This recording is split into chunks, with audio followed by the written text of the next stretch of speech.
ఖచ్చితంగా జ్యోతి, ఎందుకంటే 11:30 అంటే నిర్ణీత సమయం ప్రకారం మనం పదే పదే ప్రస్తావిస్తూ ఉన్నాం, చెప్తూనే ఉన్నాం. సరిగ్గా 11:30 వైఎస్ జగన్మోహన్ రెడ్డి సిబిఐ ప్రత్యేక కోర్టుకి ఆయన చేరుకోవాల్సినటువంటి పరిస్థితి.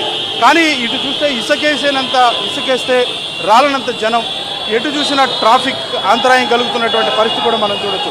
ఆయన బేగంపేట ఎయిర్పోర్ట్కి చేరుకుని 10:45 ఆయన చేరుకున్నారు. ఆయన అక్కడి నుంచి బయటకు రావటానికే చాలా సమయం పట్టింది. అభిమానులందరికీ కూడా ఆయన కారులో నుండే అభివాదం చేస్తూ ఆయన వెళ్ళారు. ఎందుకంటే మరీ ఒక 5 నిమిషాలు మాత్రమే సమయం ఉంది. 5 నిమిషాల్లో ఆయన నాంపల్లిలో ఉన్నటువంటి సిబిఐ ప్రత్యేక కోర్టుకి అయితే ఆయన చేరుకోవాల్సి ఉంటుంది. కానీ ట్రాఫిక్ అయితే కొంత ఆయన కాన్వాయ్ని అయితే ఇప్పటికే వదిలిపెట్టారు. ఒక 3 కార్ల కాన్వాయ్తో, అంటే ఆయన వెంట అభిమానులు ఉన్నారు, అది వారంతా వ్యక్తిగతంగా వెళ్తున్నప్పటికీ కూడా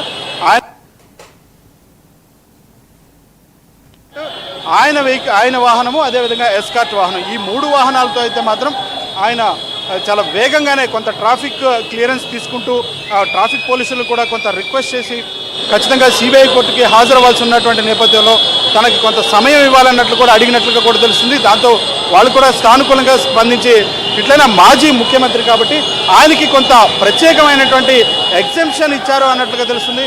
మనతో ఇక్కడ కొంతమంది ఉన్నారు, మనం మాట్లాడేటువంటి ప్రయత్నం చేద్దాం. చెప్పండి మీరు ఎక్కడి నుంచి వచ్చారు? తెలంగాణలో సునామీ ఇలా ఉంటే 2024లో ఆంధ్రాలో వచ్చే సునామీ ఎవ్వరు ఆపలేడు.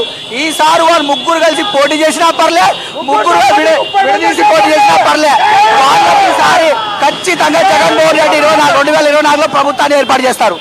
చూస్తున్నాం కదా జ్యోతి, ఎటు చూసినా కానీ ఈసారి జగన్ సునామీ రాబోతుంది, జగన్ అంటేనే జన సునామీ అనేటువంటి స్థాయిలో వారంతా చెప్తున్నారు.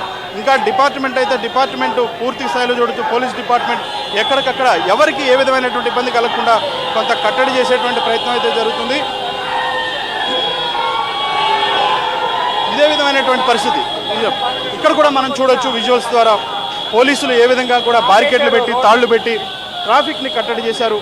ఎందుకంటే ఎక్కడ కూడా మరి కాసేపట్లో, అంటే ఇంకొక 8 నిమిషాలు మాత్రమే సమయం ఉంది. 8 నిమిషాల్లో ఆయన చేరుకోవాల్సి ఉంటుంది.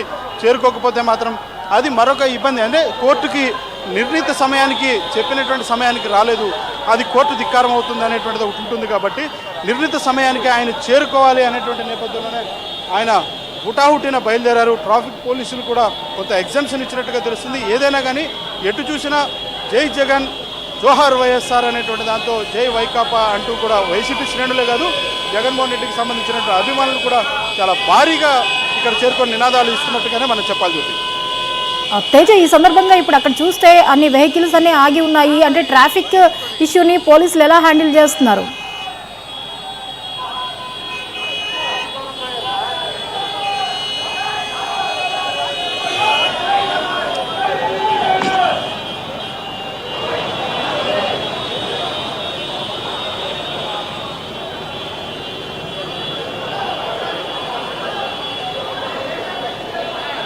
పోలీసులు అయితే చాలా చాకచక్యంగా, చాలా పగడ్బందీగా కూడా ఇక్కడ ఏర్పాటు చేశారు.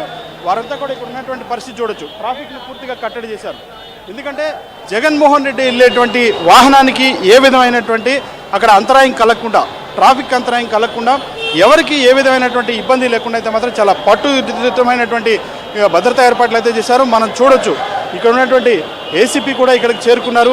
ఆయన ఎప్పటికప్పుడు ట్రాఫిక్ మానిటరింగ్ చేస్తున్నారు, ఎక్కడ పరిస్థితి ఎక్కడ ఎలా ఉంది. ఎందుకంటే అడుగడుగునా కూడా కేవలం ఇక్కడ మాత్రమే కాదు, ఈ బేగంపేట దగ్గర ఉన్న ప్రాంతం దగ్గరే కాదు, అడుగడుగునా కూడా నాంపల్లి వరకు కూడా మైనారిటీ నాయకులు కావచ్చు, బీసీ సంఘాలకు సంబంధించిన నాయకులు కావచ్చు,